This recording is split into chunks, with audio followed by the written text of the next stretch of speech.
13 ಫೈಲ್ಗಳಲ್ಲಿ ಇತ್ತ ಸರ್ಕಾರ ಉಳಿಸುವ ಸೀಕ್ರೆಟ್. 13 ಫೈಲ್ಗಳು, 13 ಅತೃಪ್ತರು.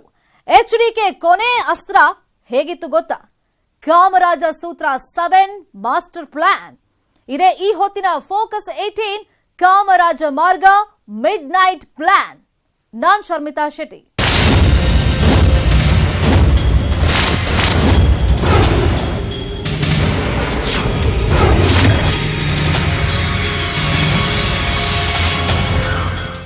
ದೋಸ್ತಿ ಸರ್ಕಾರ ಸದ್ಯ ಅಕ್ಷರಶಃ ಐಸಿಯುನಲ್ಲಿದೆ.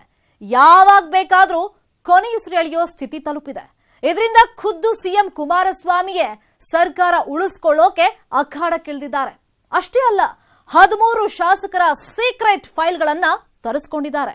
ಹಾಗಾದ್ರೆ ಆ ಸೀಕ್ರೆಟ್ ಫೈಲ್ಗಳಲ್ಲಿ ಏನಿದೆ?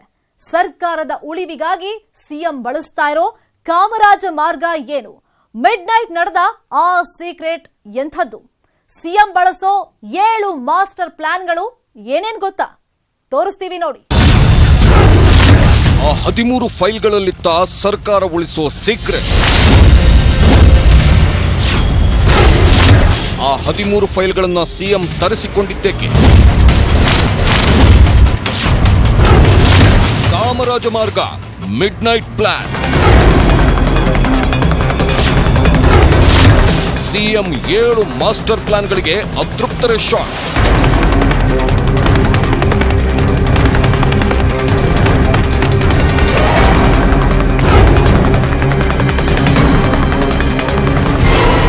ಒಬ್ರಲ್ಲ ಇಬ್ರಲ್ಲ, ಸಾಲು ಸಾಲು ದೋಸ್ತಿ ಶಾಸಕರು ರಾಜೀನಾಮೆ ಕೊಡ್ತಾನೆ ಇದ್ದಾರೆ.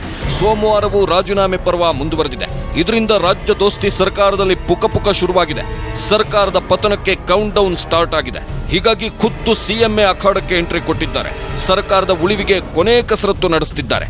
ಇದರ ಬೆನ್ನಲ್ಲೇ 13 ಅತೃಪ್ತ ಶಾಸಕರ 13 ಸೀಕ್ರೆಟ್ ಫೈಲ್ಗಳನ್ನು ಸಿಎಂ ತರಿಸಿಕೊಂಡಿದ್ದಾರೆ.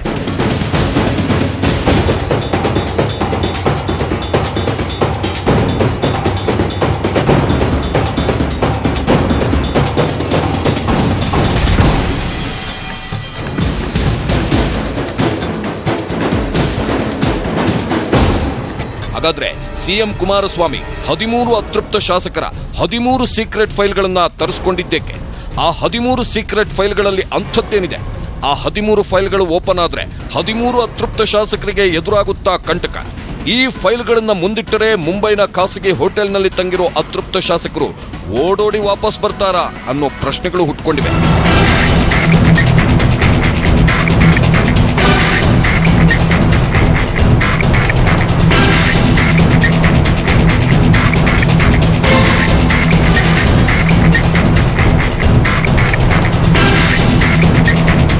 ಸಿಎಂ ತರಿಸಿಕೊಂಡಿರೋ 13 ಸೀಕ್ರೆಟ್ ಫೈಲ್ಗಳ ಬೆನ್ನಲ್ಲೇ ಕಾಮರಾಜ ಮಾರ್ಗ ಮತ್ತು ಮಿಡ್ ನೈಟ್ ನಡೆದ ಆ ರೋಚಕ ಕಹಾನಿಯು ಎಳೆಯಾಗಿ ತೆರೆದುಕೊಳ್ಳುತ್ತೆ. ಶಾಸಕರು ಮಿಡ್ ನೈಟ್ ನಡೆಸಿದ ಅದೊಂದು ರೋಚಕ ಸತ್ಯವೂ ಬಯಲಿಗೆ ಬರುತ್ತೆ. ಇದೇ ಕಾರಣಕ್ಕೆ ಸಿಎಂ ಕುಮಾರಸ್ವಾಮಿ 13 ಫೈಲ್ಗಳನ್ನ ತರಿಸಿಕೊಂಡಿದ್ದಾರೆ ಅನ್ನೋ ಮಾತುಗಳು ಹರಿದಾಡ್ತಿವೆ.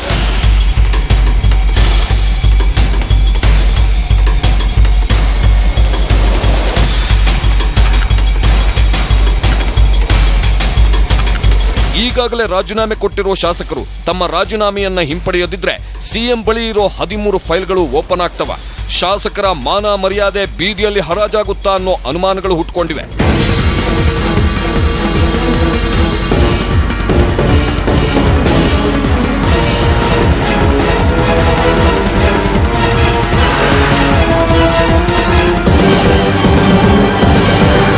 ಅಷ್ಟಕ್ಕೂ ಏನಿದು ಕಾಮರಾಜ ಮಾರ್ಗ ಮತ್ತು ಮಿಡ್ ನೈಟ್ ಪ್ಲಾನ್ ಅನ್ನೋ ರೋಚಕ ಕಹಾನಿಯ ಇಂಚಿಂಚು ಮಾಹಿತಿಯನ್ನ ಬಿಚ್ಚಿಡ್ತೀವಿ.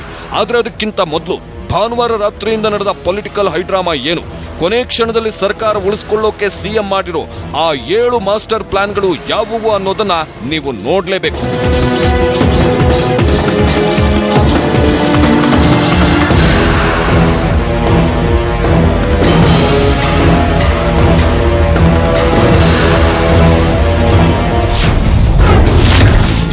ರಾತ್ರಿ ಸಿಎಂ ಕೊನೆ ಕಸರತ್ತು. ರಾಮಲಿಂಗಾರೆಡ್ಡಿಯು ಕೊಟ್ರ ಕೈ. ಅಮೆರಿಕ ಪ್ರವಾಸದಲ್ಲಿದ್ದ ಸಿಎಂ ಎಚ್ಡಿಕೆ ಭಾನುವಾರ ಬೆಂಗಳೂರಿಗೆ ಬರೋವಷ್ಟರೊಳಗೆ ಪರಿಸ್ಥಿತಿ ಕೈಮೀರಿ ಹೋಗೋ ಅಂಚಿನಲ್ಲಿತ್ತು.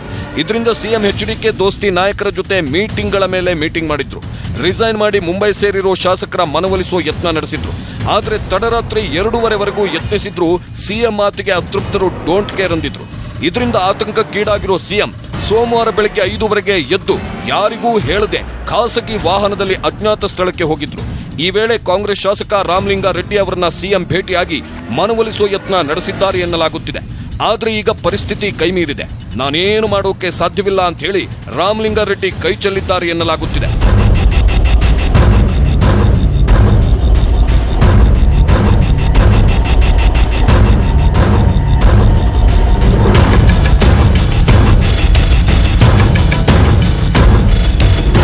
ಸರ್ಕಾರ ಉಳಿಸಿಕೊಳ್ಳೋಕೆ ಟ್ರಬಲ್ ಶೂಟರ್ ಡಿಕೆಶಿ ಮತ್ತು ಮಾಜಿ ಸಿಎಂ ಸಿದ್ದರಾಮಯ್ಯ ಕೂಡ ವಿಫಲರಾಗಿದ್ದಾರೆ. ಇದೇ ವೇಳೆ ರಾಜೀನಾಮೆ ಕೊಟ್ಟು ಮುಂಬೈ ಸೇರಿರೋ ಶಾಸಕರು ನಾವು ರಾಜೀನಾಮೆ ವಾಪಸ್ ಪಡೆಯೋ ಪ್ರಶ್ನೆಯೇ ಇಲ್ಲ ಅಂದಿದ್ದಾರೆ. ಇದರಿಂದ ಸಿಎಂ ಕುಮಾರಸ್ವಾಮಿ ಕಂಗಾಲಾಗಿ ಹೋಗಿದ್ದಾರೆ. ನಾವು 13 ಜನ ಶಾಸಕರು ಕೂಡ ಒಗ್ಗಟ್ಟಾಗಿದ್ದೇವೆ. ಅದರಲ್ಲಿ ಯಾವೊಬ್ಬರೂ ಕೂಡ ವಾಪಸ್ ಪಡಿತಕ್ಕಂಥದ್ದು ಇಲ್ಲ. ಎಸ್.ಟಿ. ಸೋಮಶೇಖರ್ ಹೇಳಿದ ಈ ಮಾತನ್ನ ಕೇಳಿ ಸಿಎಂ ಖುದ್ದು ಹೋಗಿದ್ದಾರೆ. ಅಷ್ಟೇ ಅಲ್ಲ, ಏನಾದ್ರೂ ಮಾಡಿ ಸರ್ಕಾರವನ್ನ ಉಳಿಸಿಕೊಳ್ಳಲೇಬೇಕು ಅಂತ ಹೇಳಿ ಮಿಡ್ ನೈಟ್ 7 ಮಾಸ್ಟರ್ ಪ್ಲಾನ್ಗಳನ್ನು ಹೆಣೆದಿದ್ದಾರೆ. ಅವುಗಳನ್ನ ಒಂದೊಂದಾಗಿ ತೋರಿಸ್ತೀವಿ ನೋಡಿ.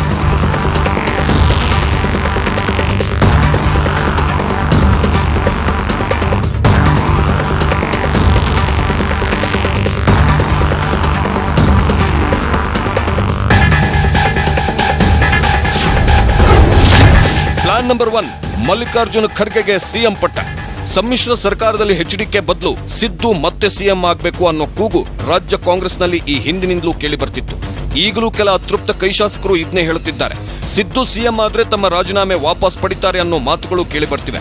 ಆದ್ರೆ ಈ ಪ್ರಸ್ತಾಪವನ್ನ ದೇವೇಗೌಡರು ಸಗಟಾಗಿ ತಿರಸ್ಕರಿಸಿದ್ದಾರೆ. ಸಿದ್ದರಾಮಯ್ಯರನ್ನು ಸಿಎಂ ಮಾಡೋಕೆ ಚಾನ್ಸೇ ಇಲ್ಲ, ಇದಕ್ಕೆ ನಾವು ಒಪ್ಕೊಳ್ಳೋದೇ ಇಲ್ಲ ಅಂತ ಹೇಳಿದ್ದಾರೆ ಎನ್ನಲಾಗುತ್ತಿದೆ.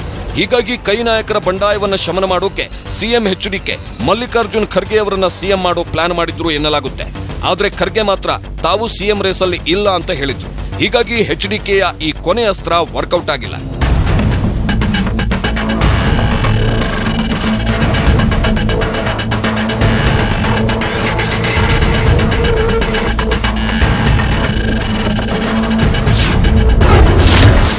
ಪ್ಲಾನ್ ನಂಬರ್ 2, ಲಿಂಗಾಯತ ಸಿಎಂ ಅಸ್ತ್ರ. ಬಿಜೆಪಿಯಲ್ಲಿ ಪ್ರಬಲ ಲಿಂಗಾಯತ ನಾಯಕ ಅಂದ್ರೆ ಅದು ಬಿಎಸ್ವೈ. ಹೀಗಾಗಿ ದೋಸ್ತಿ ಸರ್ಕಾರದಲ್ಲೂ ಲಿಂಗಾಯತ ನಾಯಕರೇ ಸಿಎಂ ಆಗಬೇಕು ಅನ್ನೋ ಮಾತುಗಳು ಕೇಳಿ ಬರ್ತಾ ಇತ್ತು. ಹೀಗಾಗಿ ಹಿರಿಯ ಲಿಂಗಾಯತ ಮುಖಂಡ ಮತ್ತು ಗೃಹ ಸಚಿವ ಎಂಬಿ ಪಾಟೀಲ್ಗೆ ಸಿಎಂ ಪಟ್ಟ ಕಟ್ಟೋ ಪ್ಲಾನ್ ಮಾಡಿದ್ರಂತೆ ಕುಮಾರಸ್ವಾಮಿ. ಆದ್ರೆ ಹೀಗೆ ಮಾಡಿದ್ರೂ ಕೂಡ ಅತೃಪ್ತರ ಭಿನ್ನಮತ ಶಮನ ಮಾಡೋಕೆ ಆಗಲ್ಲ ಅನ್ನೋದು ಖಚಿತವಾಗಿದೆ.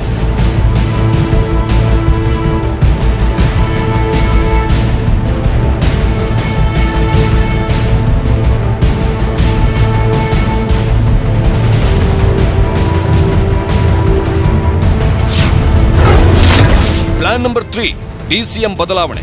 ಕಾಂಗ್ರೆಸ್ ಪಕ್ಷದಲ್ಲಿ ಹಿರಿಯರಿಗೆ ಅನ್ಯಾಯವಾಗ್ತಿದೆ ಅಂತ ಹೇಳಿ ರಾಮಲಿಂಗಾರೆಡ್ಡಿ ತಮ್ಮ ಶಾಸಕ ಸ್ಥಾನಕ್ಕೆ ರಾಜೀನಾಮೆ ಕೊಟ್ಟಿದ್ದಾರೆ. ಅಷ್ಟೇ ಅಲ್ಲ, ತಮ್ಮ ಜೊತೆಗೆ ಬೆಂಗಳೂರು ಮೂಲದ ಎಸ್.ಟಿ. ಸೋಮಶೇಖರ್, ಬೈರ್ತಿ ಬಸವರಾಜು ಮತ್ತು ಮುನಿರತ್ನ ಅವರು ಕೂಡ ಶಾಸಕ ಸ್ಥಾನಕ್ಕೆ ರಾಜೀನಾಮೆ ನೀಡೋಕೆ ಪ್ರಭಾವ ಬೀರಿದ್ರು ಅನ್ನೋ ವಿಶ್ಲೇಷಣೆಗಳಿವೆ. ಹೀಗಾಗಿ ರಾಮಲಿಂಗಾರೆಡ್ಡಿ ಅವರಿಗೆ ಪರಮೇಶ್ವರ್ ಅವರ ಬಳಿ ಇರೋ ಡಿಸಿಎಂ ಹುದ್ದೆ ನೀಡಿ ಇತರೆ ಶಾಸಕರ ಮನವೊಲಿಸೋದು ಸಿಎಂ ಎಚ್ಡಿಕೆ ಪ್ಲಾನ್ ಆಗಿತ್ತು. ಹೀಗಾಗಿನೇ ಸೋಮವಾರ ಬೆಳಗ್ಗೆ ಅಜ್ಞಾತ ಸ್ಥಳದಲ್ಲಿ ರಾಮಲಿಂಗಾರೆಡ್ಡಿ ಅವರನ್ನು ಭೇಟಿಯಾಗಿದ್ರು ಎನ್ನಲಾಗುತ್ತೆ. ಆದ್ರೆ ಸಿಎಂ ಕುಮಾರಸ್ವಾಮಿ ಅವರ ಈ ಪ್ರಸ್ತಾಪ ತುಂಬಾ ಲೇಟ್ ಆಗಿದೆ. ಈಗ ಕಾಲ ಮಿಂಚಿ ಹೋಗಿದೆ, ಏನು ಮಾಡೋಕೆ ಆಗೋಲ್ಲ ಅಂತ ಹೇಳಿ ರಾಮಲಿಂಗಾರೆಡ್ಡಿ ಕೈ ಚೆಲ್ಲಿದ್ದಾರೆ ಅಂತ ಹೇಳಲಾಗುತ್ತಿದೆ. ಪಕ್ಷೇತರ ಶಾಸಕ ನಾಗೇಶ್ ರಾಜೀನಾಮೆ. ಸಿಎಂಗೆ ಶಾಕ್ ಮೇಲೆ ಶಾಕ್. ಈಗಾಗಲೇ ರಾಜೀನಾಮೆ ನೀಡಿರೋ ಶಾಸಕರಿಂದ ಹೇಗೆ ರಾಜೀನಾಮೆ ಹಿಂಪಡೆಯುವಂತೆ ಮಾಡಬೇಕು, ಅದು ಹೇಗೆ ಸರ್ಕಾರವನ್ನ ಉಳಿಸಿಕೊಳ್ಳಬೇಕು ಅನ್ನೋ ಚಿಂತೆಯಲ್ಲಿರೋ ಸಿಎಂಗೆ ಪಕ್ಷೇತರ ಶಾಸಕ ನಾಗೇಶ್ ರಾಜೀನಾಮೆ ಬಿಗ್ ಶಾಕ್ ನೀಡಿದೆ. ಜುಲೈ 2ರಂದು ದೋಸ್ತಿ ಸರ್ಕಾರದ ಮೊದಲ 2 ವಿಕೆಟ್ ಬಿದ್ದಿತ್ತು. ಅಂದು ಶಾಸಕ ಆನಂದ್ ಸಿಂಗ್ ಮತ್ತು ರಮೇಶ್ ಜಾರಕಿಹೊಳಿ ರಾಜೀನಾಮೆ ಕೊಟ್ಟಿದ್ರು. ಅದಾದ ನಂತರ ಶನಿವಾರ ಮತ್ತೆ 11 ಶಾಸಕರು ಸಾಮೂಹಿಕವಾಗಿ ರಾಜೀನಾಮೆ ಕೊಟ್ಟಿದ್ರು. ಶನಿವಾರದ ನಂತರ ಮತ್ಯಾರು ರಾಜೀನಾಮೆ ಕೊಡಲ್ಲ ಅಂತಲೇ ದೋಸ್ತಿ ನಾಯಕರು ಅಂದ್ಕೊಂಡಿದ್ರು. ಆದ್ರೆ ಇತ್ತೀಚೆಗೆ ಸಚಿವರಾಗಿ ಪ್ರಮಾಣ ವಚನ ಸ್ವೀಕರಿಸಿದ ಪಕ್ಷೇತರ ಶಾಸಕ ಎಚ್ ನಾಗೇಶ್ ಸೋಮವಾರ ಬೆಳಗ್ಗೆ ತಮ್ಮ ಸಚಿವ ಸ್ಥಾನಕ್ಕೆ ರಾಜೀನಾಮೆ ಕೊಟ್ಟು ದೋಸ್ತಿಗಳಿಗೆ ಶಾಕ್ ನೀಡಿದ್ದಾರೆ. ಎಚ್ ನಾಗೇಶ್ ರಾಜೀನಾಮೆ ಬೆನ್ನಲ್ಲೇ ಬಿಎಸ್ಪಿ ಶಾಸಕ ಎನ್ ಮಹೇಶ್ ಮತ್ತು ಕೆಲ ಶಾಸಕರು ರಾಜೀನಾಮೆ ನೀಡೋ ರೇಸ್ನಲ್ಲಿದ್ದಾರೆ. ಹೀಗಾಗಿ ಸಿಎಂ ಎಚ್ಡಿಕೆ ಸರ್ಕಾರ ಉಳಿಸಿಕೊಳ್ಳೋಕೆ ಕೊನೆ ಕಸರತ್ತಿಗೆ ಇಳಿದಿದ್ದಾರೆ. ಇಂಥ ಕಸರತ್ತಿನ ಭಾಗವಾಗಿ 13 ಶಾಸಕರ ಸೀಕ್ರೆಟ್ ಫೈಲ್ಗಳನ್ನ ತರಿಸಿಕೊಂಡಿದ್ದು ಎನ್ನಲಾಗುತ್ತಿದೆ.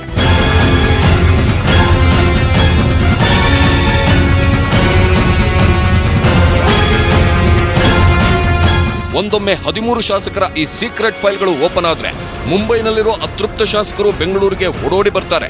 ಬಿಜೆಪಿಯ ಪ್ಲಾನ್ಗಳೆಲ್ಲ ಉಲ್ಟಾ ಹೊಡೆಯಲಿವೆ. 7ನೇ ಬಾರಿಗೂ ಆಪರೇಷನ್ ಕಮಲ ಫ್ಲಾಪ್ ಆಗಿ ಹೋಗಲಿದೆ ಅನ್ನೋ ವಿಶ್ಲೇಷಣೆಗಳಿವೆ.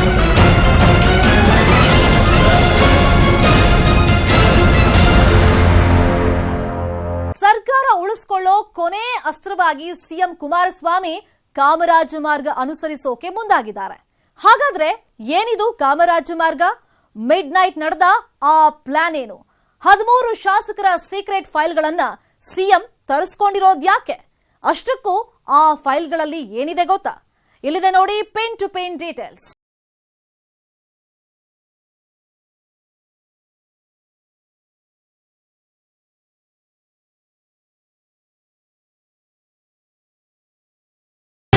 ಎಚ್ಡಿಕೆ ಕೊನೆಯ ಅಸ್ತ್ರಕ್ಕೆ ದಂಗಾಗಿ ಹೋದ್ರ ಅತೃಪ್ತರು. ಭಾನುವಾರ ರಾತ್ರಿ ಅಮೆರಿಕದಿಂದ ಬೆಂಗಳೂರಿಗೆ ಬಂದಿಳಿದ ಸಿಎಂ ಸರ್ಕಾರ ಉಳಿಸಿಕೊಳ್ಳೋಕೆ ಮೀಟಿಂಗ್ಗಳ ಮೇಲೆ ಮೀಟಿಂಗ್ಗಳನ್ನ ಮಾಡಿದ್ರು. ಆದ್ರೆ ಸಿಎಂ ಏನೇ ಪ್ಲಾನ್ ಮಾಡಿದ್ರು ಯಾವ ಪ್ಲಾನು ವರ್ಕೌಟ್ ಆಗೋ ಲಕ್ಷಣಗಳು ಕಾಣಲಿಲ್ಲ. ಹೀಗಾಗಿ ಕೊನೆಯ ಅಸ್ತ್ರವೆಂಬಂತೆ 13 ಶಾಸಕರ 13 ಫೈಲ್ಗಳನ್ನ ತರಿಸಿಕೊಂಡು ಪರಿಶೀಲಿಸಿದ್ರು. ಸಿಎಂ ಎಚ್ಡಿಕೆ ಅವರ ಈ ಕೊನೆಯ ಅಸ್ತ್ರವನ್ನ ಕಂಡು 13 ಅತೃಪ್ತ ಶಾಸಕರು ದಂಗಾಗಿ ಹೋಗಿದ್ದಾರೆ. ಹಾಗಾದ್ರೆ ಯಾವುವು ಆ ಫೈಲ್ಗಳು? ಅವುಗಳಲ್ಲಿ ಅಂಥದ್ದೇನಿತ್ತು ಅನ್ನೋದನ್ನ ತೋರಿಸ್ತೀವಿ ನೋಡಿ.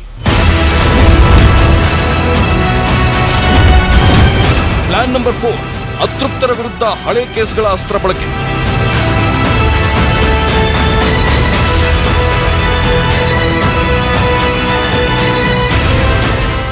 ತಮ್ಮ ಎಲ್ಲ ಪ್ಲಾನ್ಗಳು ಫ್ಲಾಪ್ ಆದಾಗ ಸಿಎಂ ಕುಮಾರಸ್ವಾಮಿ ಕೊನೆಯದಾಗಿ ಅತೃಪ್ತ ಶಾಸಕರ ವಿರುದ್ಧ ಹಳೆ ಕೇಸ್ಗಳ ಅಸ್ತ್ರ ಬಳಸೋಕೆ ಯತ್ನಿಸಿದ್ದಾರೆ ಎನ್ನಲಾಗುತ್ತೆ. ಹೀಗಾಗಿ ಬೆಂಗಳೂರು ಪೊಲೀಸ್ ಕಮಿಷನರ್ ಅಲೋಕ್ ಕುಮಾರ್ರನ್ನ ಕರೆಸಿಕೊಂಡು ಸಿಎಂ ತಡರಾತ್ರಿವರೆಗೂ ಚರ್ಚೆ ನಡೆಸಿದ್ರಂತೆ. ಯಾವುದೇ ಪ್ರಕರಣಗಳಲ್ಲಿ ಶಾಸಕರ ಹೆಸರು ಕೇಳಿ ಬಂದಿದ್ರೆ ಅಂತ ಹಳೆ ಕೇಸ್ಗಳನ್ನ ರೀಓಪನ್ ಮಾಡಿಸೋ ಪ್ಲಾನ್ ಮಾಡಿದ್ರಂತೆ ಸಿಎಂ ಕುಮಾರಸ್ವಾಮಿ.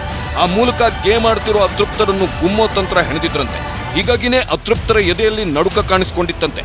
ಆದ್ರೆ ಕೊನೆ ಕ್ಷಣದಲ್ಲಿ ಈ ಪ್ಲಾನ್ ವರ್ಕೌಟ್ ಆಗಲ್ಲ ಅಂತ ಹೇಳಿ ಸಿಎಂ ಈ ಪ್ಲಾನ್ ಅನ್ನ ಕೈಬಿಟ್ರಂತೆ. ಪ್ಲಾನ್ ನಂಬರ್ 5, ಕಾನೂನು ಅಸ್ತ್ರ. ಸಿಎಂರ 4 ಪ್ಲಾನ್ಗಳು ವರ್ಕೌಟ್ ಆಗಲ್ಲ ಅಂತ ಗೊತ್ತಾದ್ಮೇಲೆ 5ನೇ ಅಸ್ತ್ರವಾಗಿ ಕಾನೂನು ಅಸ್ತ್ರವನ್ನ ಝಳಪಿಸೋಕೆ ಮುಂದಾಗಿದ್ರು. ಅದರ ಪ್ರಕಾರ ರಾಜೀನಾಮೆ ನೀಡಿ ಮುಂಬೈ ಸೇರಿರೋರ ಮೇಲೆ ಪಕ್ಷಾಂತರ ನಿಷೇಧ ಕಾಯ್ದೆ ಪ್ರಯೋಗಕ್ಕೆ ಚಿಂತನೆ ನಡೆಸಿದ್ರು. ನಿಮ್ಗೆ ಗೊತ್ತಿದೆಯೋ ಇಲ್ವೋ, ರಮೇಶ್ ಜಾರಕಿಹೊಳಿ ಮತ್ತು ಮಹೇಶ್ ಕುಮಟಳ್ಳಿ ಮೇಲೆ ಈಗಾಗಲೇ ಪಕ್ಷಾಂತರ ನಿಷೇಧ ಕಾಯ್ದೆಯ ಕೇಸ್ ಇದೆ. ಈ ಕೇಸ್ಗೆ ಮರುಜೀವ ನೀಡೋಕೆ ಕಾಂಗ್ರೆಸ್ ಚಿಂತನೆ ನಡೆಸಿದೆ ಎನ್ನಲಾಗುತ್ತಿದೆ. ಜುಲೈ 9ರಂದು ಕಾಂಗ್ರೆಸ್ ಪಕ್ಷದ ಶಾಸಕಾಂಗ ಸಭೆ ನಡೆಯಲಿದೆ. ಈ ಸಭೆಗೆ ಕಡ್ಡಾಯವಾಗಿ ಹಾಜರಾಗಲು ಶಾಸಕರಿಗೆ ಸೂಚಿಸಲಾಗಿದೆ. ಒಂದೊಮ್ಮೆ ಈ ಸೂಚನೆಯನ್ನ ಅತೃಪ್ತ ಶಾಸಕರು ಧಿಕ್ಕರಿಸಿದ್ರೆ ಅದರ ಆಧಾರದ ಮೇಲೆ ಕ್ರಮ ತೆಗೆದುಕೊಳ್ಳಲು ಸ್ಪೀಕರ್ಗೆ ಒತ್ತಾಯ ಹೇರಬಹುದು. ಅಷ್ಟೇ ಅಲ್ಲ, ಈ ಹಿಂದೆ ಸರ್ಕಾರಕ್ಕೆ ಬೆಂಬಲಿಸಿ ಅತೃಪ್ತ ಶಾಸಕರು ಸಲ್ಲಿಸಿರೋ ಅಫಿಡವಿಟ್ ಬಳಸಿಕೊಂಡು ಅವರ ಮೇಲೆ ಕ್ರಮ ಜರುಗಿಸಬಹುದು. ಒಂದೊಮ್ಮೆ ಪಕ್ಷಾಂತರ ನಿಷೇಧ ಕಾಯ್ದೆಯಡಿ ಅತೃಪ್ತ ಶಾಸಕರು ಅನರ್ಹಗೊಂಡ್ರೆ ಅಂಥ ಶಾಸಕರು ಮುಂದಿನ 6 ವರ್ಷಗಳ ಕಾಲ ಯಾವುದೇ ಚುನಾವಣೆಗೆ ಸ್ಪರ್ಧಿಸುವ ಹಾಗಿಲ್ಲ. ಹೀಗಾಗಿ ಸಿಎಂ ಕುಮಾರಸ್ವಾಮಿ ಕೊನೆಯದಾಗಿ ಇಂಥ ಕಾನೂನು ಅಸ್ತ್ರ ಪ್ರಯೋಗಿಸೋಕೆ ಮುಂದಾಗಿದ್ದಾರೆ. ಪ್ಲಾನ್ ನಂಬರ್ 6, ಅತೃಪ್ತರ ಮೇಲೆ ಹದ್ದಿನ ಕಣ್ಣು.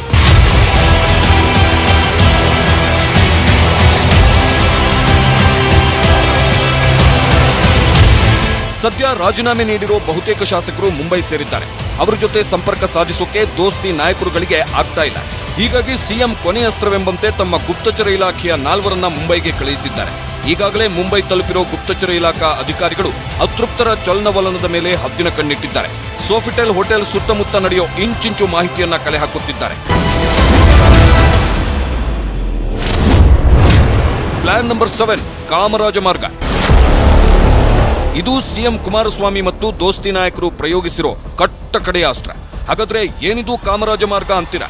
ಅದುವೇ ಸರ್ಕಾರದ ಎಲ್ಲ ಸಚಿವರ ಸಾಮೂಹಿಕ ರಾಜೀನಾಮೆ ಅಸ್ತ್ರ. ಕಾಮರಾಜ್ ಕಾಂಗ್ರೆಸ್ನ ಹಿರಿಯ ಮುಖಂಡ ಮತ್ತು ತಮಿಳುನಾಡಿನ ಮಾಜಿ ಸಿಎಂ. ಇವರು 1963ರಲ್ಲಿ ಪಕ್ಷದ ಬಲವರ್ಧನೆ ಸಂಘಟನೆಗಾಗಿ ತಮ್ಮ 6 ಕೇಂದ್ರ ಸಚಿವರು ಮತ್ತು 6 ರಾಜ್ಯ ಸಿಎಂಗಳು ಸಾಮೂಹಿಕವಾಗಿ ರಾಜೀನಾಮೆ ನೀಡುವಂತೆ ಮಾಡಿದ್ರು.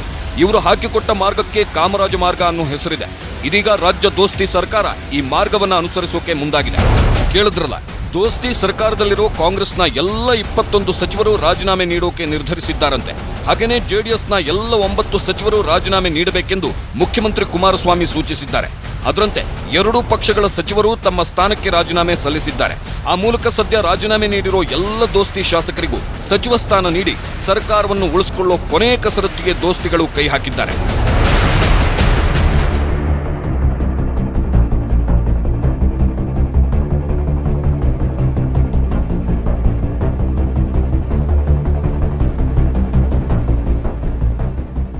ಒಬ್ರ ಹಿಂದೆ ಒಬ್ರು ರಾಜೀನಾಮೆ ಕೊಡ್ತಾನೇ ಇದ್ದಾರೆ. ಸೋಮವಾರವೂ ಕೆಲ ಶಾಸಕರು ರಾಜೀನಾಮೆ ಕೊಟ್ಟಿದ್ದಾರೆ. ಹಾಗಾದ್ರೆ ರಾಜೀನಾಮೆ ಕೊಟ್ಟು ಮುಂಬೈಗೆ ಹಾರಿರೋ ಶಾಸಕರು ಅಲ್ಲಿ ಏನ್ ಮಾಡ್ತಾ ಇದ್ದಾರೆ? ಶಾಸಕರ ಬೆನ್ನತ್ತಿ ಹೋದ ಡಿಕೆಶಿಯ ಆಪರೇಷನ್ ಸಕ್ಸಸ್ ಆಗುತ್ತಾ? ಆ ಬಗ್ಗೆ ನೋಡಿ ಕಂಪ್ಲೀಟ್ ರಿಪೋರ್ಟ್ ಎಲ್ಲಿದೆ.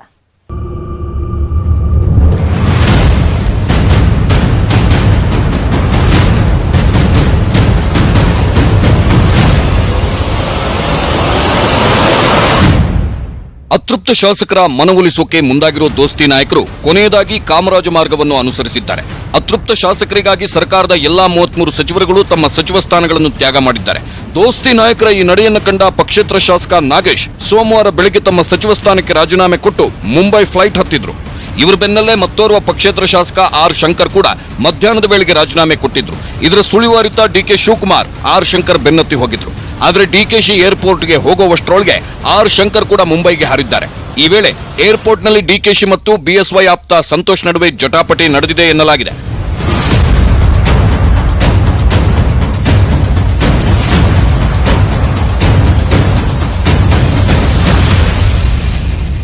ಇಷ್ಟಕ್ಕೆ ಸುಮ್ಮನಾಗದ ಟ್ರಬಲ್ ಶೂಟರ್ ಮುಂಬೈಗೆ ಹಾರೋ ಪ್ಲಾನ್ ಮಾಡಿದ್ರು. ಆದರೆ ಕೊನೆ ಕ್ಷಣದಲ್ಲಿ ತಮ್ಮ ನಿರ್ಧಾರ ಬದಲಿಸಿ ದೆಹಲಿಗೆ ಹಾರಿದ್ದಾರೆ.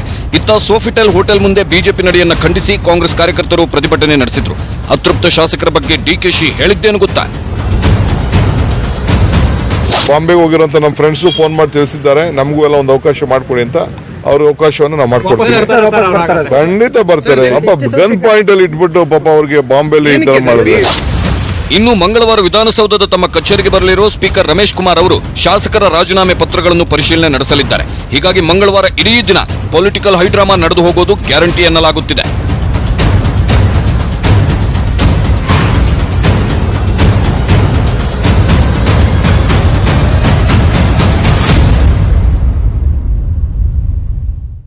ಎಲ್ಲ ಶಾಸಕರ ರಾಜೀನಾಮೆಯನ್ನ ಸ್ಪೀಕರ್ ಅಂಗೀಕರಿಸ್ತಾರ ಇಲ್ಲ ತಿರಸ್ಕರಿಸ್ತಾರ? ರಾಜ್ಯ ರಾಜಕಾರಣ ಮಂಗಳವಾರ ಮತ್ತೊಂದು ಟ್ವಿಸ್ಟ್ ಪಡ್ಕೊಳ್ಳುತ್ತಾ? ಕಾದು ನೋಡಬೇಕಾಗಿದೆ. ಇದೇ ಈ ಹೊತ್ತಿನ ಫೋಕಸ್ 18. ನೋಡ್ತಾರಿ ನ್ಯೂಸ್ 18 ಕನ್ನಡ. ಜಾಲ ನಮ್ಮದು, ಬಲ ನಿಮ್ಮದು.